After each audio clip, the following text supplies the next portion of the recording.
हाल के वर्षों में भारत ने अंतर्राष्ट्रीय मंचों, चाहे वो संयुक्त राष्ट्र महासभा हो या सुरक्षा परिषद, पर पाकिस्तान को आतंकवाद का वैश्विक केंद्र, the global epicentre of terrorism, करार दिया है।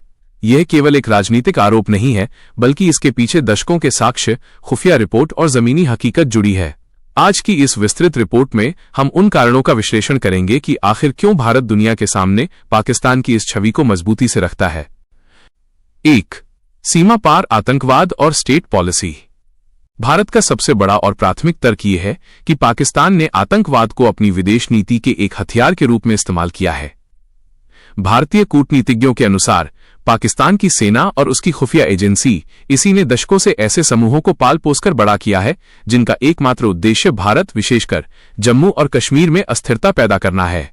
लश्कर-ए-तैयबा, जैश-ए-मोहम्मद और हिजबुल मुजाहिदीन जैसे संगठनों को मिलने वाली सुरक्षित पनाहगाहें इस बात का प्रमाण हैं। भारत का कहना है कि ये संगठन पाकिस्तान की धरती पर खुलेआम रैलियां करते हैं, चंदा इकट्ठा करते हैं और युवाओं को कट्टरपंथी बनाकर भारत के खिलाफ युद्ध के लिए तैयार करते हैं। 2. मुंबई 26/11 और बड़े आतंकी हमले। जब हम आतंकवाद की बात करते हैं तो 26 नवंबर 2008 का मुंबई हमला एक ऐसा घाव है जिसे भारत कभी नहीं भूल सकता। इस हमले की साजिश पाकिस्तान में रची गई थी और इसके हमलावर समुद्र के रास्ते पाकिस्तान से ही आए थे। भारत ने बार बार सबूत दिए कि हाफिज सईद और ज़कीउर रहमान लखवी जैसे मास्टरमाइंड पाकिस्तान में खुलेआम घूम रहे हैं। इसके बाद पठानकोट एयरबेस पर हमला, उरी हमला और 2019 का पुलवामा हमला, इन सभी घटनाओं के तार सीधे तौर पर पाकिस्तानी जमीन से जुड़े पाए गए। भारत का तर्क है कि दुनिया में शायद ही कोई ऐसा देश होगा जहां प्रतिबंधित आतंकवादी संगठन इतनी आजादी के साथ अपनी गतिविधियां चलाते हों। 3. गुड टेररिस्ट बनाम बैड टेररिस्ट का दोहरा मापदंड। भारत ने दुनिया को ये समझाने में सफलता हासिल की है कि पाकिस्तान आतंकवाद के मामले में दोहरा खेल खेलता है। पाकिस्तान की रणनीति अच्छे आतंकी और बुरे आतंकी के बीच फर्क करने की रही है। बैड टेररिस्ट वे जो पाकिस्तान के अंदर हमला करते हैं, जैसे तहरीक-ए-तालिबान पाकिस्तान। इनके खिलाफ पाकिस्तानी सेना अभियान चलाती है। गुड टेररिस्ट वे जो भारत या अफगानिस्तान में सक्रिय हैं। इन्हें पाकिस्तान की संपत्ति या एसेट माना जाता है। भारत के विदेश मंत्री एस जयशंकर ने कई बार स्पष्ट किया है कि सांप पालने वाले ये उम्मीद नहीं कर सकते कि वे सिर्फ पड़ोसी को काटेंगे, वे पालने वाले को भी डसेंगे। यही कारण है कि आज पाकिस्तान खुद भी आतंकवाद की आग में झुलस रहा है। 4. अंतर्राष्ट्रीय निगरानी और एफएटीएफ की भूमिका। पाकिस्तान को आतंकवाद का केंद्र कहने का आधार केवल भारतीय आरोप नहीं है। Financial action task force FATF ने पाकिस्तान को लंबे समय तक अपनी ग्रे लिस्ट में रखा था।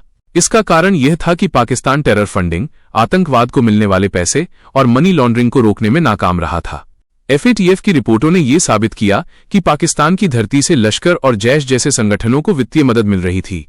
हालांकि पाकिस्तान अब इस लिस्ट से बाहर है, लेकिन भारत का मानना है कि यह केवल कागजी कार्रवाई है और जमीन पर आतंकी बुनियादी ढांचा आज भी बरकरार है। 5. ओसामा बिन लादेन की मौजूदगी, एक वैश्विक शर्मिंदगी। पाकिस्तान के इस दावे की पोल तब खुल गई जब दुनिया का सबसे वांछित आतंकवादी ओसामा बिन लादेन पाकिस्तान के एबटाबाद में पाया गया, वो भी एक सैन्य अकादमी के बिल्कुल बगल में। भारत इस उदाहरण का उपयोग यह बताने के लिए करता है कि यदि अल-कायदा का प्रमुख पाकिस्तान के सैन्य इलाके में सुरक्षित रह सकता है, तो यह कल्पना करना मुश्किल नहीं है कि वहां अन्य आतंकी संगठनों को किस स्तर का सरकारी संरक्षण प्राप्त है। ये घटना पाकिस्तान को आतंकवाद का सुरक्षित ठिकाना सिद्ध करने के लिए सबसे बड़ा अंतर्राष्ट्रीय प्रमाण बनी। 6.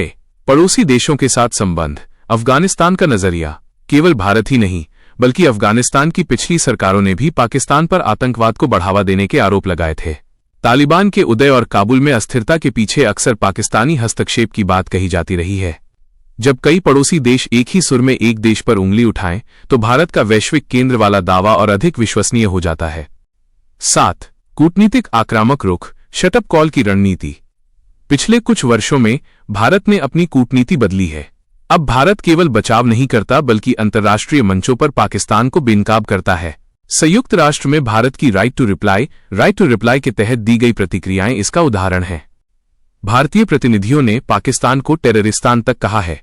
भारत का स्पष्ट संदेश है कि जब तक पाकिस्तान आतंकवाद को समर्थन देना बंद नहीं करता, तब तक उसके साथ किसी भी प्रकार की सामान्य वार्ता संभव नहीं है। आतंक और बातचीत एक साथ नहीं चल सकते। Terror and talks cannot go together, ये भारत की नई और सख्त नीति है। निष्कर्ष, भारत द्वारा पाकिस्तान को आतंकवाद का वैश्विक केंद्र कहना महज एक कड़ा शब्द नहीं है, बल्कि एक कड़वी सच्चाई की तरफ दुनिया का ध्यान खींचना है। जब तक पाकिस्तान अपनी जमीन पर मौजूद आतंकी कैंपों को पूरी तरह नष्ट नहीं करता और अपराधियों को सजा नहीं देता, तब तक दक्षिण एशिया में शांति की बहाली एक अधूरा सपना ही रहेगी। भारत ने अपनी सुरक्षा के लिए सर्जिकल स्ट्राइक और बालाकोट एयर स्ट्राइक जैसे कदम उठाकर ये दिखा दिया है कि वो अब केवल कूटनीतिक निंदा तक सीमित नहीं रहेगा। दुनिया अब भारत के इस तर्क को समझ रही है कि आतंकवाद एक वैश्विक खतरा है और इसका केंद्र कहीं न कहीं उसी पड़ोस में है जो दशकों से इसे खाद पानी दे रहा है। आशा है कि इस विस्तृत रिपोर्ट ने आपको इस जटिल विषय के सभी पहलुओं को समझने में मदद की होगी। क्या आप चाहेंगे कि मैं इस विषय के किसी विशिष्ट हिस्से जैसे FATF की कार्रवाई या भारत की नेबरहुड फर्स्ट नीति पर और अधिक विस्तार से जानकारी दूं?